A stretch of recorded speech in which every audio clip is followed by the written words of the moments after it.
Hello friends, welcome to our channel Trihan's blog.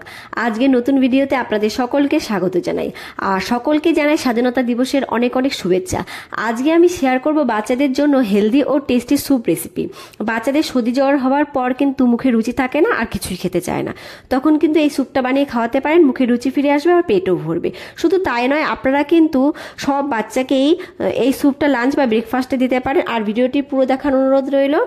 আর যাই হোক, বেশি কথা না বলে আমি চলে যাব কিন্তু আমার মূল ভিডিওতে।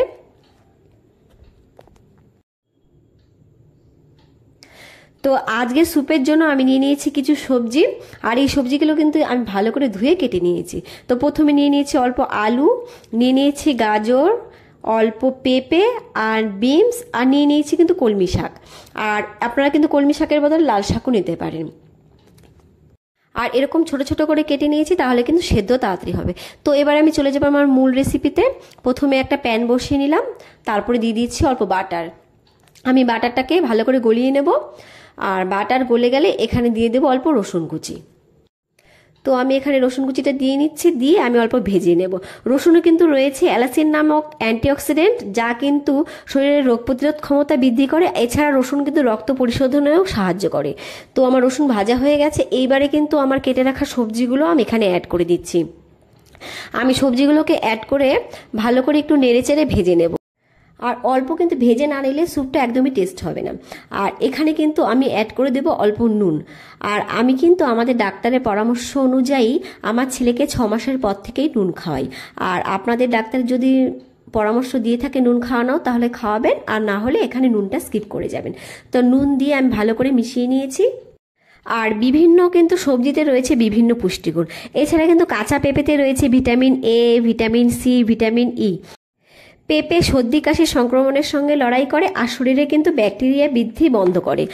আর পেঁপে খেলে কিন্তু বাচ্চাদের শরীরের রোগ প্রতিরোধ ক্ষমতাও বৃদ্ধি পাবে। তো এখানে কিন্তু আমার ভাজা হয়ে গেছে। আমি জল অ্যাড করে দিলাম। জল অ্যাড করে আমি এখানে দিয়ে দিচ্ছি অল্প গোলমরিচ গুঁড়ো। গোলমরিচ গুঁড়ো দিয়ে আমি ভালো করে মিশিয়ে নেব।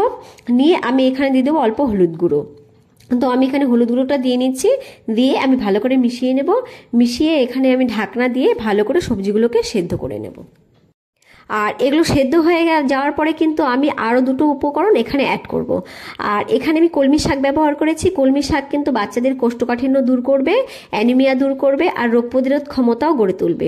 এছাড়া জন্ডিসের সমস্যাও দূর করে। আপনারা আপনাদের পছন্দ মতো সবজি নিতে পারেন, কিন্তু এখানে পেঁপেটা কিন্তু অবশ্যই নেবেন। আর এভাবেই ঢাকনা চাপা দিয়ে কিন্তু আমি সবজিগুলোকে 50% সেদ্ধ করে নেব। তো এবারে কিন্তু আমি ঢাকনাটা খুলে দেখব যে সবজিগুলো সেদ্ধ হয়েছে কিনা। আপনারা চাইলে কিন্তু কুকারেও এই সবজিগুলো সেদ্ধ করে নিতে পারেন। তো আমি ঢাকনাটা তুলে নিলাম। এবারে আমি দেখে নিচ্ছি যে সবজিগুলো 50% সেদ্ধ হয়েছে কিনা। তো এখানে কিন্তু আমার সবজিগুলো 50% সেদ্ধ হয়ে গেছে।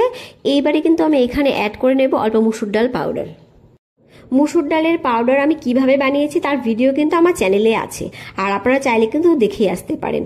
আর পাউডার যদি আপনাদের ঘরে না থাকে, তাহলে কিন্তু আপনারা এখানে ডালটা স্কিপ করে যাবেন। তো এইভাবে আমি পাউডার দিয়ে ভালো করে মিশিয়ে নেব। মিশিয়ে আমি আবার ঢাকনাটা দিয়ে 10 মিনিটের জন্য ফুটিয়ে নেব।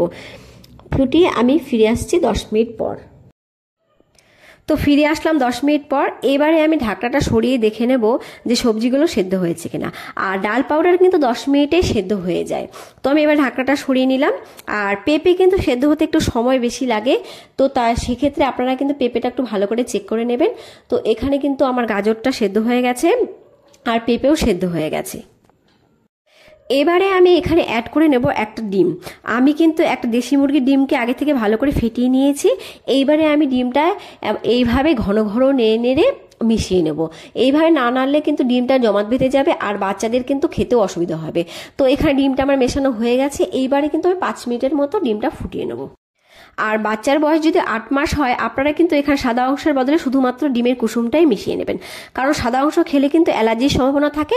আর ডাক্তারবাবুরা কিন্তু বলে থাকেন যে বাচ্চাদের প্রথমে কুসুম দিয়ে শুরু করতে, আর সাদা অংশটা 9 মাসের পর থেকেই খাওয়াতে। ডিম খেলে কিন্তু বাচ্চাদের পেট অনেকক্ষণ ভরা থাকে। আর দুধের পরেই কিন্তু সেরা মানের প্রোটিনের উৎস হলো ডিম। ডিমে রয়েছে 13টি অতি প্রয়োজনীয় ভিটামিন। আর স্যুপটা কিন্তু এখানে আমার রেডি হয়ে গেছে। এইবারে কিন্তু আমি স্যুপটা বাটিতে ঢেলে নিচ্ছি। তো আমি বাটি নিয়ে নিলাম, এবার স্যুপটা ঢেলে নিচ্ছি। আর আপনাদের বাচ্চারা যদি চিবিয়ে খেতে পায় তাহলে এই সময় আপনারা নামিয়ে নেবেন, আর না হলে কিন্তু এখানে ম্যাশ করে নেবেন। তো আমি নামিয়ে নিলাম। তো ম্যাশ না করলে কিন্তু স্যুপটা এরকম দেখতে হবে। আর আমার ছেলে যেহেতু ম্যাশ করা খায় তাই আমি কিন্তু এখন ম্যাশ করে নেব। তো আমি এবারে ম্যাশ করে নিয়ে ফিরে আসছি আর দেখাচ্ছি যে ম্যাশ করার পর স্যুপটা ঠিক কেমন হয় দেখতে। আর আপনারা কিন্তু এখানে চিকেনও ব্যবহার করতে পারেন। তো এবারে আমি ম্যাশ করে নিয়ে আসলাম। তো দেখুন ম্যাশ করার পর স্যুপটা ঠিক এরম দেখতে হয়েছে। তো আমি এরকম ঘনত্বে আমার ছেলেকে খাওয়াই। আর আপনাদের বাচ্চারা যেরকম ঘন বা পাতলা খায় সে বুঝে আপনারা এখানে জল অ্যাড করে নিতে পারেন। তো আজকের ভিডিও এই পর্যন্তই, আর দেখা হবে আবার নেক্সট ভিডিওতে। ভিডিওটি ভালো লাগলে লাইক করে দেবেন আর চ্যানেলটাকে সাবস্ক্রাইব করে দেবেন বাচ্চাদের জন্য নতুন নতুন মজাদার ভিডিও পাওয়ার জন্য। ভালো থাকবেন আর বাচ্চাদের ভালো লাগবেন। Bye bye.